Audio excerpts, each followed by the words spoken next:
सो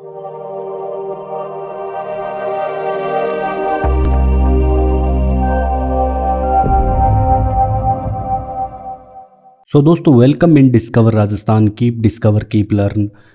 दोस्तों, अपना जो बैच चल रहा था वो असिस्टेंट प्रोफेसर के लिए चल रहा था। और दोस्तों, जो ज़रूरी सूचना ये है कि आपकी जो जनवरी में है ना, 7 जनवरी को, कब 7 जनवरी 2023 को आपका स्थित तृतीय प्रश्न पत्र का यहाँ पे पेपर है। इसकी डेट आ चुकी है, आप आरपीएससी के वेबसाइट पे जाके देख सकते हो। तो ये पेपर दोस्तों आपका पास करना यहाँ पे बहुत ज़रूरी है। 100 क्वेश्चन आएंगे और ये ध्यान रखना, अभी इसमें अपनी 6 से 7 क्लास हुई है दोस्तों, जिसमें अपने पूरा इतिहास और आर्ट एंड कल्चर के प्रीवियस ईयर क्या पीवाईक्यू यहाँ पे कंप्लीट कर चुके हैं। मैं आपको ये जो ज्योग्राफी स्टार्ट करने जा रहा हूँ आज, ये भी 2-3 दिनों में या 5 दिनों में करवा दूंगा। फिर अपने क्या कि बार बार रिवीजन करेंगे, इस महीने में पूरा अच्छे से 3-4 बार रिवीजन करेंगे ना प्रीवियस ईयर क्वेश्चन के साथ, तो अपना पकड़ यहाँ पे मजबूत हो जाएगी। और कोई भी टॉपिक में दोस्तों आपको यहाँ पे डाउट आ रहा हो तो आप कमेंट करके बताओ, उसको मैं आपको डिटेल से कराऊंगा।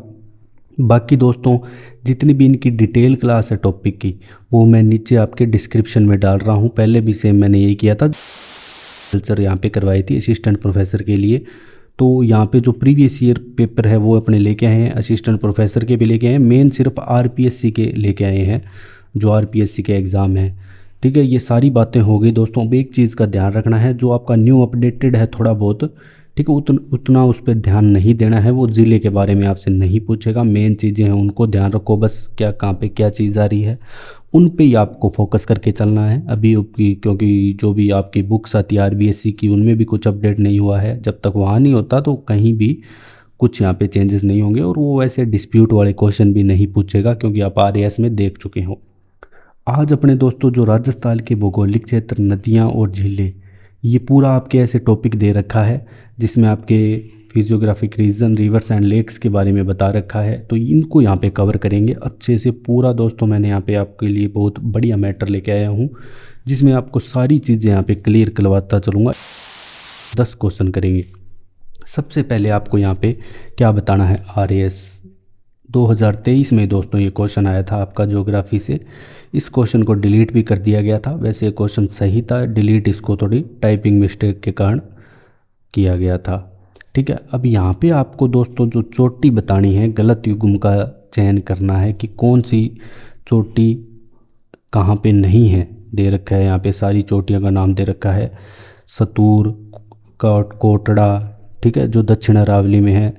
तो दुर्मायर जी हो गया, मोहरपुर हो गया, मनोहरपुर, इसको भी सही नहीं लिखा इन्होंने। ठीक है, ये उत्तरी अरावली में। तो यहाँ पे दोस्तों जो ये सतूर चोटी है ना, ये आपके दक्षिण अरावली में है, ना कि मध्य अरावली में। अरावली पर्वतमाला के बारे में भी मैं आपको बताऊंगा। देखो, राजस्थान को है ना दोस्तों, अपने जब भी पढ़ते हैं ना, कितने भौगोलिक, 4 भौगोलिक प्रदेशों में विभाजित किया गया है। एक तो अरावली प्रदेश हो गया दोस्तों आपका, ठीक है, एक अपने रेगिस्तान या थार का मरुस्थल कह सकते हैं, ठीक है, और एक अपने दक्षिण पूर्वी पठारी भाग पढ़ते हैं, कोटा, बूंदी, बारा, झालावाड़, वाड़ा, ठीक है। इसके अलावा अपने पढ़ते हैं पूर्व का मैदान। मुख्यतः इन 4 भागों में यहाँ पे विभाजित किया गया है। सबके बारे में मैं यहाँ पे आपको बताऊंगा। देखो, सबसे पहले दोस्तों अपने यहाँ पे अरावली पर्वतीय जो प्रदेश है, ये यहाँ पे दिख रहा होगा आपको, कुछ इस प्रकार से है। और सबसे प्राचीनतम पर्वतमाला है वलित। कौन सी सबसे प्राचीनतम? अगर आपसे दोस्तों वलित पर्वतमाला पूछ ले तो वो अपनी अरावली की है, सबसे पुरानी, हिमालय से भी पुरानी है ये। और ये देख सकते हो आप, कुछ इस प्रकार से अरावली पर्वतमाला फैली हुई है, जो आपको मैप में दिख रहा है। राजस्थान में इसकी लंबाई दोस्तों 550 किलोमीटर है, ठीक है, कितनी, 550 किलोमीटर। कुल लंबाई इसकी 692 है, जो गुजरात के दोस्तों ये पालनपुर से निकलती है। कहाँ से? गुजरात के पालनपुर से, यहाँ से। और खेड़ ब्रह्मा सिरोही में राजस्थान होता है। कहाँ पे? खेड़ ब्रह्मा जगह है सिरोही के अंदर, वहाँ से यहाँ पे राजस्थान में प्रवेश करती है अरावली पर्वतमाला। और वर्तमान में है ना दोस्तों, ये अवशिष्ट पर्वतमाला है, ये ध्यान रखना। अभी की बात करें तो वैसे पहले वलित मानी जाती, आयु वगैरह नहीं पूछेगा। ये 2 चीज़ें इंपॉर्टेंट है, ये पूछा जा सकता है आपसे, ये दोनों, कि अवशेष किसका है? गोंडवाना लैंड का है। कौन से काल में बना? प्री कैम्ब्रियन काल में बना, ठीक है। इसके काल दोस्तों नाम दे दिए गए अलग अलग, जैसे अपनी सिंधु घाटी सभ्यता पढ़ते हैं, वैसे ही उससे और पुराने टाइम के हिसाब से इनको अलग अलग यहाँ पे जिस जिस वैज्ञानिकों द्वारा खोजा गया उसका थोड़ा नाम रिलेट करके वहाँ पे काल यहाँ पे अलग अलग यहाँ पे दे दिए गए। तो मेन आपको जो है ना याद करना है ना दोस्तों, वो यही याद करना है कि अवशेष किसका है, गोंडवाना लैंड का, प्री कैम्ब्रियन काल की है। और दोस्तों ये राजस्थान के कुल क्षेत्रफल का 10% हिस्सा रखती है और 9 पॉइंट समथिंग यहाँ पे जनसंख्या निवास करती नहीं है। और जब भी अपने दोस्तों अरावली को पढ़ते हैं ना, तो इसे 3 भागों में पढ़ते हैं, एक तो उत्तरी, एक मध्य अरावली और एक दक्षिण अरावली। 3 भागों में पढ़ते हैं। मैं क्लास डिस्क्रिप्शन में डालूंगा, आप देख लेना फुल क्लास। अब जो दक्षिण अरावली है दोस्तों, यहाँ पे आपको है ना असली अरावली मिल जाएगी, जहाँ पे गुरु शिखर भी है, सबसे ऊंचा शिखर, ठीक है, 1722 मीटर ऊंचा है।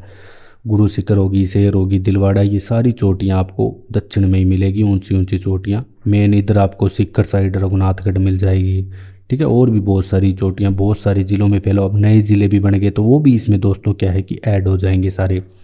अब अपने चलते हैं नेक्स्ट। अब दोस्तों अरावली में या ना आपको पठार भी मिलते हैं। देखो पहाड़ियाँ, पर्वत और पठार में आपको अंतर थोड़ा पता होना चाहिए। एक तो जो इनका डिफरेंस होता है ना, वो ऊंचाई के हिसाब से इनको डिफ्रेंशिएट किया जाता है कि 1800 मीटर से ऊंचा है तो पर्वत कहलाएगा ऐसे। और लेकिन जो पठार होगा ना दोस्तों, जो भी पठार होगा उसका ऊपरी भाग है ना एकदम ऐसे सपाट होगा, प्लेन होगा। तो अब अपने को तो क्या ध्यान रखना है दोस्तों, बोराट का पठार के बारे में अपने को पता होना चाहिए कि बोराट का पठार कहाँ पे है। तो उदयपुर के उत्तर पश्चिम में है, उदयपुर के उत्तर। ये भी पूछ सकता है कि बोराट का पठार उदयपुर से किस दिशा में है, क्योंकि ये तो सभी को ही पता होगा कि कुंभलगढ़ और गोगुंदा के बीच का जो पठार है ये बोराट का पठार कहलाता है, जो यहाँ पे मैंने मैप में शो कर रखा है, ठीक है दोस्तों। अब जो बोराट का पठार है कुंभलगढ़ और गोगुंदा, ये तो आपको याद रखना ही रखना है, कुंभलगढ़ और गोगुंदा के बीच। लेकिन उदयपुर के उत्तर पश्चिम में, ये आपके एग्ज़ाम में पूछा जा चुका है, इसलिए मैं यहाँ पे आपको दोस्तों बता रहा हूँ जो सारी चीज़ें हैं। और दक्षिणी स्कंद अरब सागर व बंगाल की खाड़ी के जल प्रवाह के बीच एक जल विभाजक का कार्य करता है ये जो बोराट का ठीक है, मतलब जो वर्षा का विभाजन है उसके बारे में बात कर रहे हैं। यहाँ पे आपको सिर्फ इतना याद रखना है, कुंभलगढ़ और गोगुंदा के बीच का पठार बोराट का पठार कहलाएगा। ऊंचाई वगैरह दे रखी है इसमें यहाँ पे 1225 मीटर, ठीक है। और फिर आ जाता है दोस्तों लसाड़िया का पठार। अब ये दोस्तों आपका नए जिला है ना सलूम्बर, उसी में चला गया है। ये नहीं पूछेगा आपसे कि सलूम्बर में गया है नहीं गया है, बस ये ध्यान रखना, पहले उदयपुर में था अब सलूम्बर में चला गया है, बाकी न्यू आपसे नहीं पूछेगा। और ये ध्यान रखना जो जयसमंद झील है ये भी आपके सलूम्बर में चली गई है। तो जयसमंद झील सलूम्बर में जाएगी तो लसाड़िया का पठार ऑटोमेटिकली सलूम्बर ज़िले में चला जाएगा। और ये कहाँ पे है, जयसमंद झील के पूर्व की साइड है ये लसाड़िया का पठार, ठीक है। ये पूछे तो आपका उदयपुर ऐसे नहीं पूछेगा, पहली बात है, विच्छेदित और कटा फटा भाग है ये, इसे लसाड़िया का पठार बोलते हैं। अगर दोस्तों आपसे देसरों का पठार पूछ ले तो उदयपुर में है, रागा पहाड़ी के मध्य, ये इंपॉर्टेंट है। देसरों का पठार रागा और जरगा पहाड़ियों के मध्य है। मेसा की बात करें तो चित्तौड़गढ़ में मिल जाएगा दोस्तों आपको। मानदेसरा मेसा दोनों चित्तौड़गढ़ में, ऊपर माल का आपका भैंसरोडगढ़ चित्तौड़गढ़ में, तो 3 चित्तौड़गढ़ में है। ये जो ऊपर माल का है ना, ये भैंसरोडगढ़ चित्तौड़गढ़ से बिजोलिया भीलवाड़ा के मध्य का क्षेत्र ऊपर माल का आपका पठार यहाँ पे कहलाएगा। बस इतना याद रखना है कौन सी चीज़ें कहाँ पे है। फिर अपने दोस्तों जो पश्चिम मरुस्थलीय प्रदेश है ये पढ़ते हैं, इसमें आपको यही याद रखना है बस कि अवशेष 33 सागर का है। 33 सागर के अवशेष 2 चीज़ें हैं, एक तो ये अपना जो रेगिस्तान है पश्चिमी मरुस्थलीय प्रदेश है ये है, एक दोस्तों आपके कौन सी चीज़ है, पूर्व का मैदान है। ये दोनों यहाँ पे किसके भाग हैं, 33 सागर के। और निर्माण कब हुआ ध्यान रखना, थार के मरुस्थल का निर्माण परमो कार्बोनिफेरस युग में हुआ। सबसे सघन बड़ा बसा मरुस्थल पूछ ले तो राजस्थान का यही मरुस्थल है, इसका निर्माण परमो कार्बोनिफेरस युग, ये याद रखना है पूरा आपको एग्जाम की दृष्टि से, कौन से युग में यहाँ पे निर्माण होता है, ठीक है। वैसे तो ये 12 जिलों में फैला हुआ है, अब इसमें और यहाँ पे अनूपगढ़ ऐड हो जाएगा, ठीक है, फलोदी ऐड हो जाएगा, उत्तर दक्षिण अलग अलग गिने तो ऐसे ऐड हो जाएंगे, बालोतरा यहाँ पे ऐड हो जाएगा, ठीक है दोस्तों, ये डीडवाना कुचामन हो गया, इधर से और जो नए ज़िले बने हैं सारे ऐड हो जाएंगे। बस ये अपने को के माइंड में ध्यान रखना है, नए जो भी आपके न्यू बन रहे हैं ना, उनको बस आपको यहाँ पे क्या कि ऐड करना है, ऐड ऑन करना है, और कुछ नहीं करना है। ऐसे नहीं कि अलग से आप पढ़ रहे हो। ठीक है, इतना तो आपको याद होगा कि जितने भी ज़िले बने हैं नए, बाद में 3 और बना दिए गए थे, अभी इन पे कोई फाइनल डिसीजन नहीं आया है, लेकिन ऐसे क्वेश्चन भी नहीं आएंगे। तो आप इतना याद रखना, प्रमुख कार्बोनिफेरस युग में बना, टेथी सागर का अवशेष है। ठीक है, और राजस्थान के कुल क्षेत्रफल का यहाँ पे लगभग ये 61% यहाँ पे दोस्तों हिस्सा घेरता है। ठीक है, और 39 संख्या निवास करती है। फिर इसके अलावा अपने चलते हैं नेक्स्ट क्वेश्चन पे दोस्तों। त्रिवेणी संगम के बारे में आपसे पूछा है, त्रिवेणी कौन सा बना रहा है संगम? तो जो बनास, मैनाल और बेड़च का है, ये यहाँ पे त्रिवेणी बन रहा है। ये मैं आपको दिखा देता हूँ। देखो, जब भी अपने बनास नदी पढ़ते हैं दोस्तों, यहाँ पे आपको दिख रहा होगा, तो यहाँ पे है ना दोस्तों, ये मैनाल कौन सी है, मैनाल निकलेगी यहाँ से, और ये जो त्रिवेणी संगम है ना यहाँ पे बनेगा। देखो, यहाँ से बेड़च आ रही है उदयपुर से, जो पहले आयड होती है फिर बेड़च बन जाती है, तो यहाँ पे ये त्रिवेणी संगम बनेगा। ठीक है, कहाँ पे बनेगा? मांडलगढ़ भीलवाड़ा में, मांडलगढ़ भीलवाड़ा में दोस्तों यहाँ पे ये त्रिवेणी संगम बनता है। तो ये याद रखना है आपको अच्छे से। इसके अलावा दोस्तों जो नदी निकलती है, कहाँ से निकलती है, ये भी पूछा जाता है कि जो आपकी बनास नदी है वो कहाँ पे कहाँ से, और इसकी जो सहायक नदियाँ उनके बारे में भी पूछा जाता है। उद्गम याद रखना, जो बनास नदी का उद्गम है खमनोर की पहाड़ी राजसमंद से है। ठीक है, और फिर इसके अलावा दोस्तों जो चंद्रभागा नदी है, और ये अब इनके ज़िले थोड़े जैसे बढ़ गए तो इनमें ज़िलों की संख्या बढ़ जाएगी। प्रवाही और रामेश्वर और समाई माधोपुर में, चंबल में मिल जाती है। अभी आपको इतना ही ध्यान रखना है कि खमनौर की पहाड़ी से निकली, चंबल में कहाँ मिल गई? रामेश्वरम समाई माधोपुर में मिल गई। बस इतना ही याद रख लेना। फिर अपने बात कर लेते हैं लूणी नदी की दोस्तों साथ ही साथ में। ठीक है, लूणी नदी की बात करें तो दोस्तों ये अजमेर के नागपाड़ से निकलती है, 2 धाराओं में निकलती है, बाद में आके एक होती है। ठीक है, अजमेर के नागपाड़ से निकलती है, यहाँ से बालोतरा से होती हुई फिर यहाँ से बाहर निकल जाती है जालौर से, और कच्छ की खाड़ी में जाके यहाँ पे गिर जाती है। और इसकी जो सहायक नदियाँ, ये भी मीठड़ी, लीलड़ी किसकी है? अड़ीअड़ी, जितने भी सब में आ रहा है ना दोस्तों, ये सारी नदी लूणी नदी की ही सहायक नदियाँ होती है। चंबल नदी की बात करें तो ये निकलती है आपके जनापाव पहाड़ी महू एमपी से। कहाँ से निकलती है? मध्य प्रदेश से निकलती है, जनापाव पहाड़ी महू एमपी से। ठीक है, और बामणी, ये जितनी भी होगी, और बनास यहाँ पे मैंने आपको पहले बता ही दिया मिल रही है। इसके अलावा पार्वती, परवन हो गई, काली सिंध होगी, ये मुख्य सहायक नदियाँ हैं। ऐसे तो और भी बहुत सारी नदियाँ हैं, ये 12 में कूल मिल रही है। ठीक है, मेज नदी है। तो ये मुख्य सहायक नदी पूछ ले तो ये यमुना में इटावा यूपी में यमुना में मिल जाती है। ठीक है, तो ये इसमें बस इतना याद रखना है कि जनापाव पहाड़ी से निकलती है। आगे इसका क्वेश्चन भी आएगा। फिर बात पूछा गया है दोस्तों आपसे कि जो माई बजाज सागर परियोजना है, एक संयुक्त उद्यम किसका है? देखो दोस्तों, जो माई नदी है इसे है, लेकिन ज़्यादा इसका भाव क्षेत्र वैसे मेन राजस्थान में है, और उल्टे मतलब ऐसे बहती है ये। अब ये भी पूछा गया है कि ऐसी कौन सी नदी है, पहले वो जाती है दक्षिण से उत्तर की ओर, फिर उत्तर से पश्चिम की ओर जाती है, फिर पश्चिम से वापस दक्षिण की ओर आती है। उल्टा यू आकार की नदी अगर आपसे पूछे तो कौन सी है दोस्तों? माई नदी है। ठीक है, तो ये जो परियोजना है ना, ये गुजरात और राजस्थान की है बस। और यहाँ भी दोस्तों जो बिजली मिलेगी ना, इलेक्ट्रिसिटी, वो 100% राजस्थान को यहाँ पे मिलेगी। इससे जितना भी विद्युत उत्पादन यहाँ पे होगा। यहाँ पे देखो, आप माई नदी देख सकते हो। देखो, मेहंत झील एमपी से यहाँ पे माही नदी निकली। राजस्थान में प्रवेश कहाँ से हुआ? खादू गांव बांसवाड़ा से यहाँ पे राजस्थान में प्रवेश हुआ। जाखम, सोम, मोरेन, भादर, ईरू, ये सारी दोस्तों इसकी सहायक नदियाँ आ गई। ठीक है, फिर ये गुजरात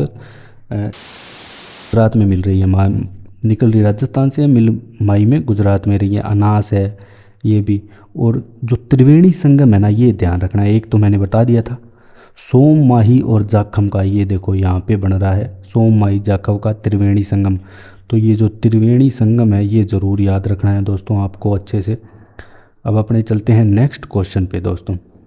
अगला क्वेश्चन है कि निम्नलिखित में से अरावली का कौन सा शिखर शेर से नीचा किंतु अचलगढ़ से ऊंचा है, ये बताना है। तो इसको दोस्तों ये आप याद करोगे दो चार बार। मेन दक्षिणी अरावली के यहाँ पे जो ऊंचे शिखर हैं सबसे ज़्यादा, ठीक है। तो यहाँ पे आपको कोई डाउट नहीं रहना चाहिए, ठीक है। सबसे पहले गुरु शिखर आ गया, फिर शेर आ गया, जरगा आ गया, ये देख सकते हो आप, गुरु शिखर, शेर, दिलवाड़ा, जरगा, अचलगढ़। तो यहाँ पे इनकी मेन टॉप 5 याद रख लेना आप। तो जो अचलगढ़ है देखो ये 1380, अब अपने से पूछा है कि इससे तो नीचा है शेर से लेकिन ऊंचा है, तो ये सा कौन सा है, जरगा है, देख सकते हो। अरावली कौन सा शिखर शेर से नीचा किंतु अचलगढ़ से ऊंचा है। शेर की कितनी है, इनकी जो 2-3 चोटियाँ हैं ना दोस्तों, इनकी है ना आपको हाइट याद होनी चाहिए। गुरु शिखर की 1722, शेर की 1597 और दिलवाड़ा की 1442। और यहाँ पे कई बार 1727 भी आ जाता है क्योंकि वो मंदिर की हाइट यहाँ पे ऐड कर लेते हैं 5 मीटर की। तो जो इसका करेक्ट आंसर है वो जरगा हो जाएगा, जिसकी ऊंचाई 1431 है और जरगा उदयपुर में है। अब अपने चलते हैं कौन सा पर्वत जालोर पर्वतीय क्षेत्र में नहीं है। तो रोजा, जरोला, इसरना है, लेकिन गुगुंदा दोस्तों यहाँ पे जालोर पर्वतीय क्षेत्र में नहीं आता, ठीक है। जो जालोर पर्वत है इसमें मेन 3 भाग आते हैं, यहाँ पे देख सकते हो, रोजा, भाकर जिसकी ऊंचाई 730, इसरना, जरोला पहाड़। अब इसमें एक और क्वेश्चन बन सकता है दोस्तों, कौन है कि सबसे जालोर पर्वत की सबसे ऊंची चोटी कौन सी है, ये बन सकता है। तो इसरना भाकर, ठीक है, इसरना भाकर जालोर पर्वत की सबसे ऊंची चोटी है। तो ये क्वेश्चन यहाँ पे बन रहा है, इंपॉर्टेंट है। फिर अपने नेक्स्ट क्वेश्चन में पूछा है वाक्कल तथा सेई धारा के मिलने से जो नदी बनती है। दोस्तों ये नदी है ना अपने निकलती तो राजस्थान से, लेकिन राजस्थान से निकलते ही थोड़ी सी चलते ही गुजरात में घुस जाती है। तो मेन ये प्रमुख रूप से गुजरात की जो नदी है साबरमती नदी, तो इसकी ही धारा है से साबरमती बनती है। राजस्थान में निम्नलिखित में से कौन सी नदी चंबल की सहायक नदी नहीं है, ये आप आराम से बता सकते हो दोस्तों। अभी हमने पढ़ा है चंबल की काली सिंध है, पार्वती है, बनास तो खुद अलग से नदी है, लूणी तो खुद अलग से नदी है। तो आराम से, बनास तो चंबल में मिल ही रही है, हमने पढ़ा था रामेश्वरम सवाई माधोपुर में। तो जो लूणी नदी है ना ये यहाँ पे चंबल की सहायक नदी नहीं है, ये पश्चिमी राजस्थान की, इसे मरु गंगा भी बोलते हैं।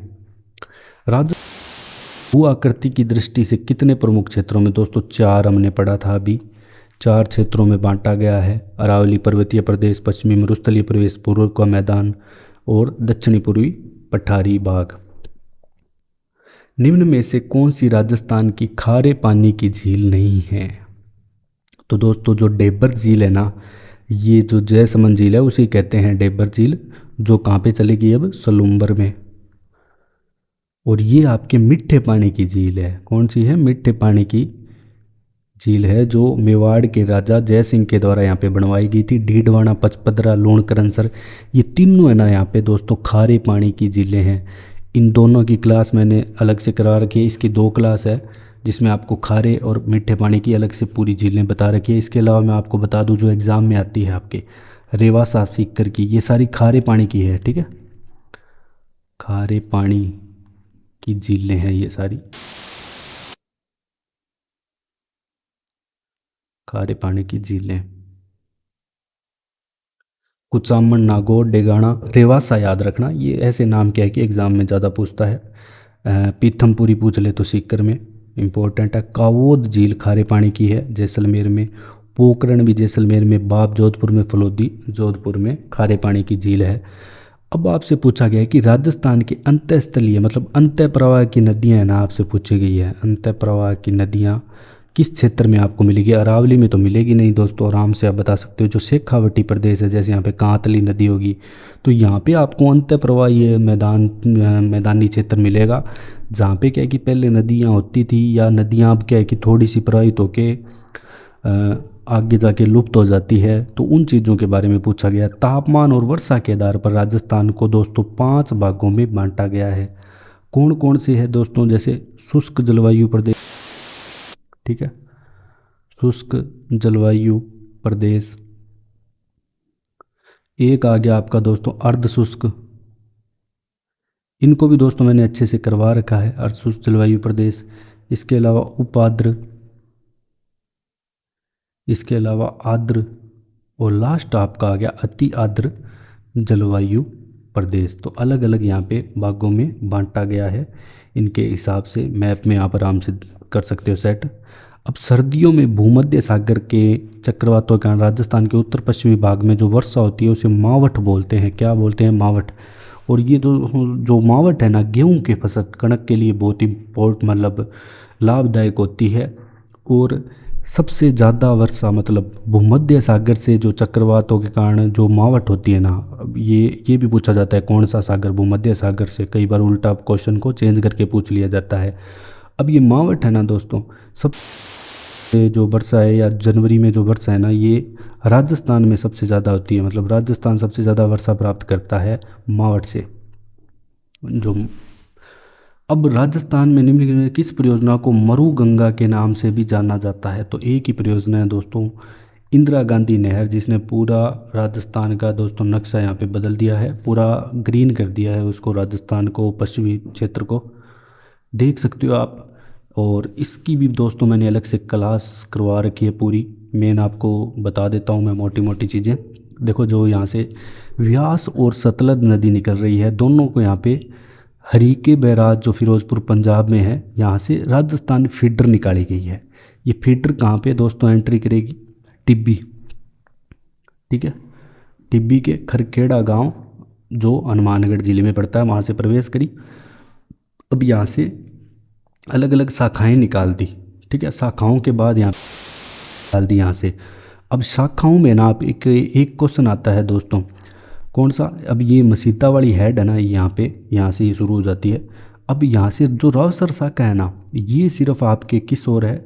ये आपके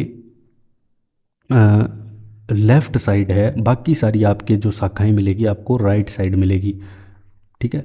जो सिर्फ एकमात्र शाखा रावसर शाखा है वो उल्टी साइड है। बाकी सारी शाखाएं देखो, सूरतगढ़, अनूपगढ़, पुगल, दातौर, बिसलपुर, ये सारी शाखाएं आपको राइट साइड मिलेगी। बाकी यहाँ से जितने भी दोस्तों जो ज़िले कवर हो रहे हैं वो सारे यहाँ पे लिफ्ट नहरों में दर्शाए गए हैं। ये पूछा जाता है, और इनके नाम भी चेंज हो गए, ये भी पूछा जाता है। तो आप एक बार जो IGNP वाली क्लास है ना वो ज़रूर लें, आपके बहुत काम आएगी। राजस्थान में नहर सिंचाई में किस जिले का प्रथम स्थान है? ठीक है, तो नहर सिंचाई में दोस्तों गंगानगर है, सबसे ज़्यादा नहरों से सिंचाई श्री गंगानगर जिले में होती है। अब नदियों के उद्गम स्थल है वो पूछे गए हैं। तो घग्गर नदी दोस्तों 2 जिलों, कौन कौन से? अब 3 हो गए, पहले SGNR और HMH हनुमानगढ़ में बहती थी, अब अनूपगढ़ में भी बहेगी, ठीक है। तो जो घग्गर नदी है ये शिवालिक की पहाड़ियों से निकलती है, हिमाचल प्रदेश से, तो इसके 4 आ जाएगा। तो डायरेक्ट इससे भी आपका आंसर देखो यहाँ पे, यहाँ से, हाँ, 2 और 4 में दोस्तों यहाँ पे 4 4 आपके दिख रहा है। माही नदी अभी हमने पढ़ा है दोस्तों, जो माही नदी है वो बनास नदी खमनौर की पहाड़ियों से निकल रही है, तो D का 1 हो जाएगा, ठीक है। और जो माही नदी है वो मेहंत झील से निकल रही है MP से, तो 4 3। और चंबल नदी कहाँ से निकल रही है? जनापाव की पहाड़ियों से, 4 3 2 1। तो 4th यहाँ पे करेक्ट हो जाएगा। ये अभी हमने नदियाँ देखी थी, उनके उद्गम स्थल आपको ज़रूर याद रखने हैं। उद्गम के अलावा दोस्तों कहाँ मिल रही है वो चीज़ें याद रखनी है। बाकी दोस्तों इसके अपने और अगेन और क्वेश्चन लेके आएंगे, आप टेंशन मत लेना इसको पूरा। अब यहाँ पे आपको जो आकृति है वो दे रखी है, कौन सी कहाँ पे है? तो रघुनाथगढ़ है ना, ये चोटी है, अरावली की चोटी है रघुनाथगढ़, जो कहाँ पे है? आपके सीकर में है। तो 4th का 2 हो जाएगा, तो यहीं से ही आप इसको करेक्ट कर सकते हो। और जो जयगढ़ है ये जयपुर में है, ठीक है, जो जयगढ़ है ये जयपुर में है, जयगढ़ किले की बात कर रहा है ये। और इसके अलावा जो त्रिकूट पहाड़ी है ये आपके दोस्तों जैसलमेर है। यहाँ पे सोनारगढ़ किला है त्रिकूट पहाड़ी पे, कौन सा? सोनारगढ़। और त्रिकूट पर्वत पे केला देवी का मंदिर है करौली में। तो दोनों में अंतर ध्यान रखना, त्रिकूट पहाड़ी, त्रिकूट पर्वत। इसके अलावा लसाड़िया का पठार दोस्तों अभी हमने पढ़ा है, जैसमंद झील के पूर्व का भाग लसाड़िया का पठार अभी जस्ट हमने पढ़ा है। इस चीज़ को देखो, ये क्वेश्चन आते हैं बार बार, इसीलिए मैंने वहाँ पे अच्छे से आपको कराया है। और ये पूरा टॉपिक भी मैंने वहाँ पे आपको करवा रखा है। अब आपसे सहायक नदियाँ दोस्तों पूछा गया है, चंबल, माही, साबरमती। ठीक है। अब भी हमने है ना एक सहायक नदी पढ़ी थी, कौन सी, वाक्कल, किसकी है, तो साबरमती की है। ठीक है, तो यहाँ पे फोर्थ या डी लिख सकते हैं, डी इसका हो जाएगा। तो यहाँ से भी आपका डायरेक्ट देखो करेक्ट हो रहा है, एक भी अगर आपको पता है तो। इसके अलावा दोस्तों जो चंबल है, खारी और बांडी, जो चंबल, वन सेकंड, इसका जो करेक्ट होगा ऑप्शन नंबर 1 होगा। ठीक है, थर्ड का डी है। तो जो चंबल की है वो सिवान और परवन है। माही की दोस्तों यहाँ पे जो अनास और चाप है, माही की सहायक नदियाँ, और बनास की है खारी और बांडी। ठीक है, और नेक्स्ट अपने जो अंतः प्रवाही की नदियाँ ना वो आ गई थोड़ी इसमें। जो साबी है कहाँ से निकलती है, अब सुमेलित नहीं है ये पूछा गया है। साबी सेवर की, पातली खंडेला की पहाड़ियों सीकर से निकलती है, बाणगंगा खमनोर की पहाड़ियों से बनास नदी निकलती है दोस्तों, न कि बाणगंगा। ठीक है, अब इनके बारे में मैं आपको बता देता हूँ। सबसे पहले अपने घग्गर नदी देख लेते हैं। देखो, उद्गम शिवालिक पहाड़ी हिमाचल प्रदेश, कालका की पहाड़ी बोलते हैं। टिब्बी से प्रवेश किया, गंगानगर, हनुमानगढ़, और इसके अलावा अब अनूपगढ़ में भी बहेगी।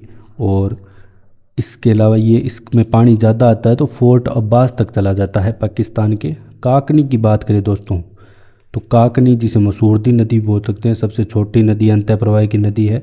17 किलोमीटर बहती है, फिर बाद में लुप्त हो जाती है। कोटड़ी गांव जैसलमेर से निकलती है और बुझ झील जैसलमेर में ही विलीन हो जाती है। कांतली की बात करें तो दोनों में अंतर याद रखना, ये चीज़ ध्यान रखना। कौन सी, काकनी और कांतली। कांतली आपके खंडेला की पहाड़ी सीकर में आ जाएगी, कहाँ पे, ठीक है, चूरू की सीमा में यहाँ पे लुप्त हो जाती है। तोरावटी कहलाता है ये प्रदेश, इस तोरावटी कहते हैं, ये इसका प्रवाह क्षेत्र है सीकर झुंझुनू क्षेत्र में। फिर आती है दोस्तों साबी नदी, जो सेवर की पहाड़ियाँ जयपुर से निकल रही है, ये देख सकते हो सेवर की पहाड़ी यहाँ से जयपुर से निकल रही है। पटौदी हरियाणा में विलीन हो जाती है। जयपुर और अलवर 2 जिलों में बहती है, अब अलवर को अलग कर दिया गया है, 3-4 जिलों में बहेगी थोड़ी। और किशनगढ़, मंडावर, तिजारा, ठीक है, तिजारा अलग से जिला बन चुका है। कुल लंबाई दे रखी है, राजस्थान में लंबाई दे रखी है, ये मत याद रखना। बस इतना याद रखना है कि साबी नदी सेवर की पहाड़ियाँ जयपुर से निकलती है, बस इतना याद रख लेना। और विलीन पटौदी हरियाणा में होती है, अंतः प्रवाह की नदी है ये भी। अब दोस्तों आपको क्या है कि जो बांध है वो पूछे गए हैं। बंद बरेठा कहाँ पे है, गलता जी जयपुर में ही है, सभी को पता है। सुमेलित नहीं है ये पूछा गया है, ठीक है, बंद बरेठा भरतपुर में है। अब दोस्तों जो आपका गढ़सीसर है ना, ये कहाँ पे है, जैसलमेर में है, जैसलमेर में है। ये खारे पानी की झील है जो गढ़सीसर है। ठीक है, अब नेक्स्ट आपसे पूछा गया है कि राजस्थान में के निम्नलिखित में से कौन से जिले 50 सेंटीमीटर समवर्षा के पश्चिम में अवस्थित हैं। अब जो 50 सेंटीमीटर दोस्तों जो समवर्षा रेखा है उसके पश्चिम वाले जिले बताने हैं, तो भीलवाड़ा है एक तो, ठीक है, एक तो आपका हो जाएगा भीलवाड़ा। ध्यान रखना उससे क्या पूछे, 50 सेंटीमीटर समवर्षा रेखा के पश्चिम में पूछा गया है, ठीक है, सॉरी, ना कि पूर्व में। जैसे आपका दोस्तों ये राजस्थान का मैप हो गया, एक रफ मैप ड्रॉ कर देता हूँ मैं।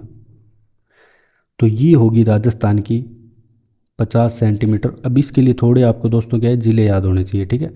अब पश्चिम में कौन कौन से, देखो जो दौसा और भीलवाड़ा ये तो आपके पूर्व के साइड आ जाएंगे, तो ये नहीं होगा दौसा, ना ये होगा, तो बी और सी हो जाएंगे, चूरू और हनुमानगढ़ यहाँ पे जिले आएंगे। आराम से आप इसको सही कर सकते हो। फिर आपसे पूछा गया है सुमेलित नहीं गई है, जरगा, उदयपुर, कुंभलगढ़, राजसमंद, कामनाथ, सिरोही या रघुनाथगढ़ सीकर में। तो जो रघुनाथगढ़ है दोस्तों ये सीकर में ही है, ठीक है, और कुंभलगढ़ आपकी रास जरगा हमने पढ़ा कहाँ पे है, जरगा उदयपुर में ही है, ये जरगा चोटी। तो दोस्तों एक तो है ना इसका ये नाम कामनाथ नहीं है, कमलनाथ नाम है। क्या नाम है इसका, नाथ। 1001 मीटर इसकी ऊंचाई है और ये कहाँ पे है, उदयपुर में स्थित है, ना कि सिरोही में। तो ये यहाँ पे करेक्ट हो जाएगा इसका ऑप्शन नंबर 3। तो ये पर्वत चोटियाँ जरूर पढ़ के जाना, ये आपके असिस्टेंट प्रोफेसर के क्वेश्चन है, ठीक है, इनको अच्छे से पढ़ के जाना है। राजस्थान में निम्नलिखित में से कौन सा क्षेत्र सतही जल द्वारा मृदा अपरदन से सर्वाधिक प्रवाहित है। तो कौन सा क्षेत्र यहाँ पे जो मृदा अपरदन है उससे सर्वाधिक प्रभावित है ये आपको बताना है। अब यहाँ पे दोस्तों जो बारहमासी नदी है ना वो चंबल नदी अपनी बहती है, ठीक है। तो मेन यही करती है, जो सबसे ज़्यादा जो अपर्दन करती है, मिट्टी का कटाव करती है, तो ये जो मृदा अपर्दन सबसे ज़्यादा है चंबल प्रदेश में मिलेगा, जो चंबल नदी का बहाव क्षेत्र है। अब नेक्स्ट आपसे पूछा गया है कि भीखाबाई सागवाड़ नहर राजस्थान में किस नदी पर बनाई गई है। जो ये परियोजना है भीखाबाई सागवाड़, तो दोस्तों ये जो परियोजना है ये डूंगरपुर जिले से संबंधित है और ये माही नदी पे बनाई गई है, ठीक है।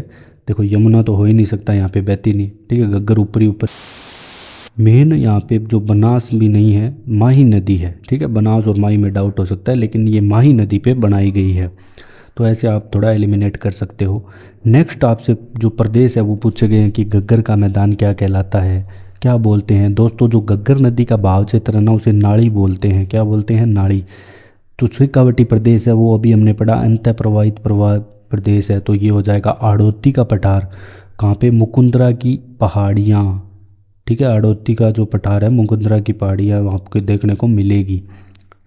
और जो आपका मेवाड़ पर्वतीय क्षेत्र है यहाँ पे आपको गिरवा जो जो उदयपुर को तस्तरी नुमा आकृति में घेरी हुई है, जिसे आकृति को गिरवा बोलते हैं, वो यहाँ पे आपको देखने को मिलेगी मेवाड़ पर्वतीय क्षेत्र में, ठीक है। ये दोस्तों आप ज्योग्राफी पूरी डिटेल से करोगे ना तो आपको बहुत इंटरेस्टिंग रहेगा। और बाकी ये प्रीवियस ईयर तो आप जरूर करके जाएं। 3 1 4 2 इसका करेक्ट आंसर है, तो दूसरा यहाँ पे करेक्ट हो जाएगा। तो इसी का पहला टॉपिक है ये यहाँ पे कंप्लीट होता है एकदम अच्छे से। और टेंशन मत लेना दोस्तों, इसके मैं और भी क्वेश्चन लाऊंगा और जितनी ज़्यादा चीज़ें आपको समझाने की कोशिश करूंगा मैं, वो उसके जितनी ज़्यादा डिटेल देने की कोशिश करूंगा, ठीक है। बाकी अगर आपके पास टाइम है तो आप फुल क्लास ज़रूर देखें, डिस्क्रिप्शन में लिंक डाल दूंगा। So thanks for joining discover Rajasthan.